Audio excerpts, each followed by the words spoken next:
Assalamualaikum warahmatullahi wabarakatuh. Halo adik semuanya. Hari ini kita akan kembali belajar bersama-sama. Di video ini kita akan belajar tentang PPKN atau PKN, khususnya kalian di kelas 5, tema 2, subtema 2. Nah, dalam video ini nanti kita akan belajar tentang hak, kewajiban, dan tanggung jawab masyarakat, serta kita akan bahas lebih dalam tentang musyawarah. Bersama saya, semoga video ini bermanfaat. Nah, di video ini ada 4 poin yang akan kita pelajari bersama-sama. Yang pertama adalah hak sebagai warga masyarakat. Yang kedua adalah kewajiban sebagai warga masyarakat.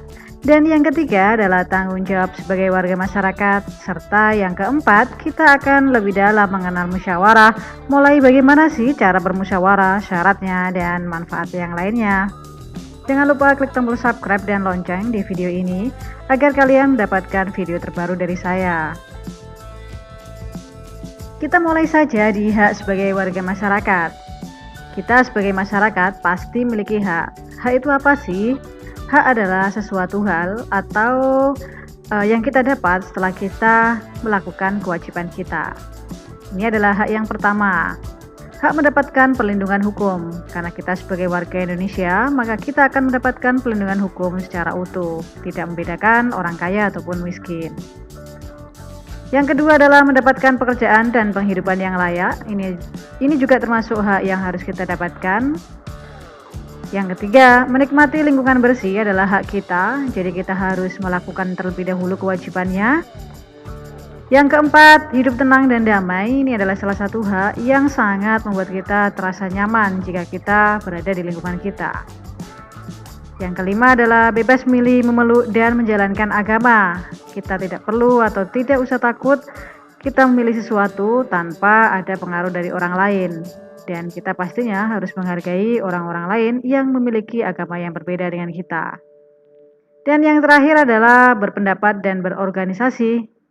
Ini artinya kalian boleh menyampaikan sesuatu atau pendapat kalian tentang suatu hal, namun nanti akan ada caranya. Selanjutnya adalah kewajiban sebagai warga masyarakat. Apa saja kewajiban kita? Yang pertama adalah mematuhi aturan atau norma yang berlaku dalam masyarakat. Di video ini adalah gambar tentang mematuhi aturan lalu lintas. Yang satunya ini memakai peralatan yang lengkap, sedangkan yang satunya ini di jalan raya tanpa menggunakan pelindung kepala. Jadi dia belum mematuhi aturan atau norma yang berlaku. Selanjutnya adalah kewajiban yang kedua, yaitu menjaga ketenangan dan ketertiban lingkungan masyarakat. Ingat ya, kewajiban ini jika kita lakukan, maka kita akan mendapatkan hak yang pertama tadi. Salah satunya adalah dengan melakukan ronda ataupun piket harian yang telah disepakati di lingkungan kalian. Yang ketiga yaitu mengikuti kegiatan yang di lingkungan RT, RW ataupun desa setempat. Misalnya kegiatan kerja bakti, gotong royong, dan musyawarah warga setempat. Jadi ini adalah salah satu kewajiban kalian dan kalian juga harus mengikutinya di rumah. Selanjutnya adalah yang keempat. Apa sih kewajiban kita sebagai warga masyarakat? Yaitu menghormati tetangga di lingkungan tempat tinggal kita. Masih ingat? Kita selalu memiliki tetangga dan tetangga adalah bisa kita artikan sebagai keluarga terdekat. Jadi kita harus benar-benar baik kepada tetangga, karena jika terjadi sesuatu, yang pertama kali menolong kita adalah tetangga kita yang terdekat. Jadi kita harus berbaik hati dan menghormatinya. Yang kelima adalah membantu tetangga yang terkena musibah. Kita sebagai warga yang baik, maka sebaiknya kita selalu membantu tetangga kita yang sedang terkena musibah. Selanjutnya adalah yang keenam, kewajibannya adalah menjaga kebersihan lingkungan tempat tinggal.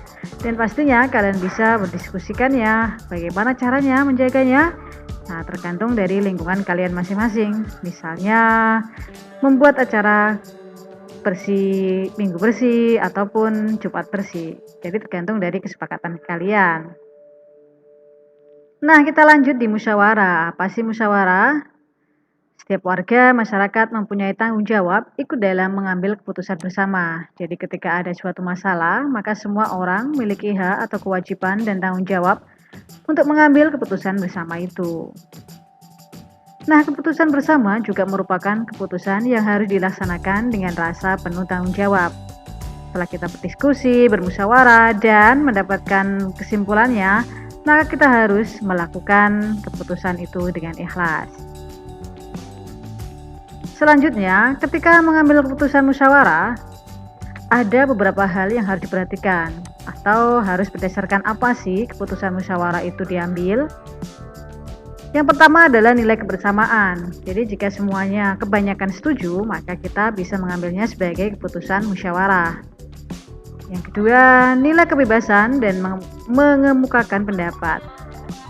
Artinya dalam musyawarah kalian boleh mengemukakan pendapat atau berpendapat, namun nanti ada aturannya ya.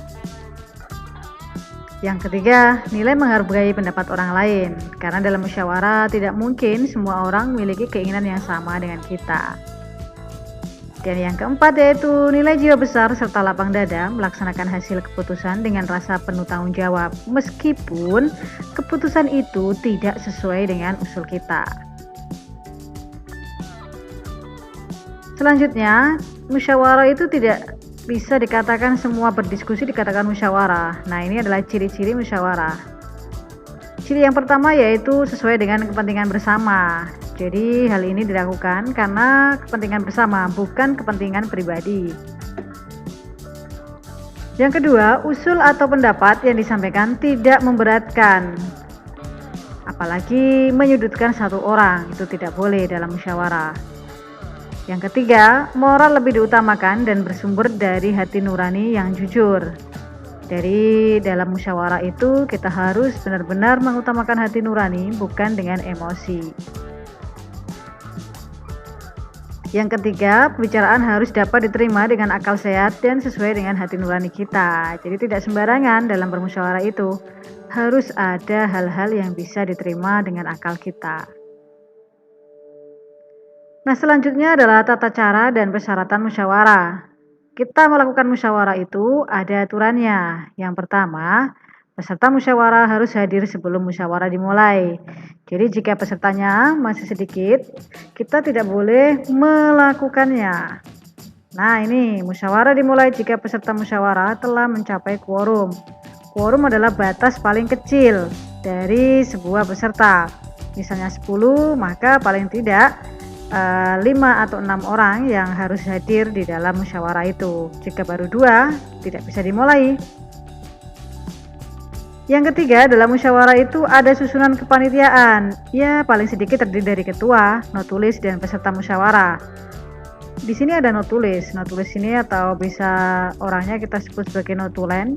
Ini adalah orang yang bertugas untuk mencatat hasil dari musyawarah itu. Yang ketiga, setiap peserta musyawarah berhak menyampaikan pendapat tanpa terkecuali.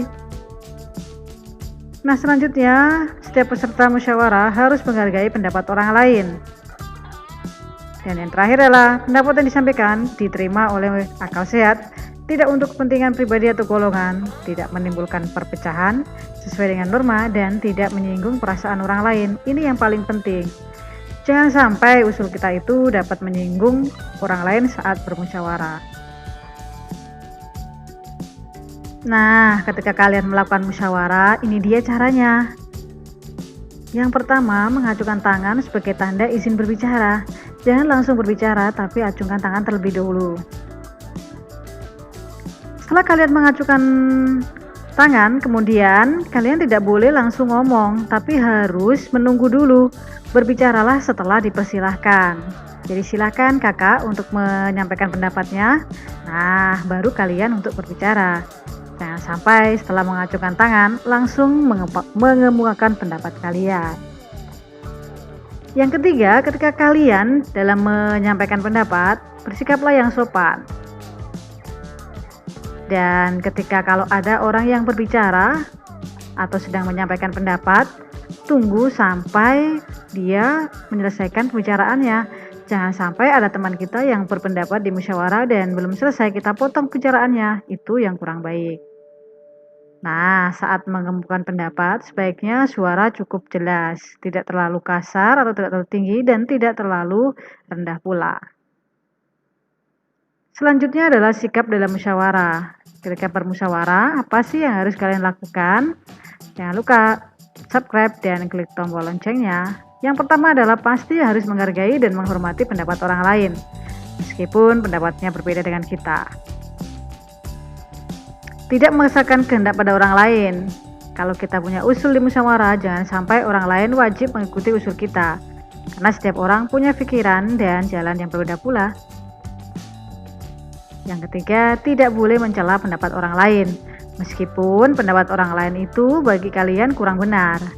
Jadi tetap kalian hargai meskipun nanti tidak sesuai.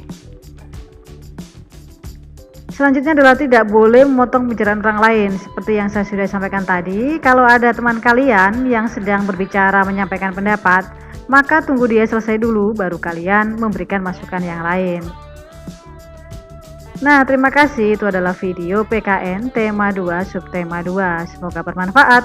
Wassalamualaikum warahmatullahi wabarakatuh.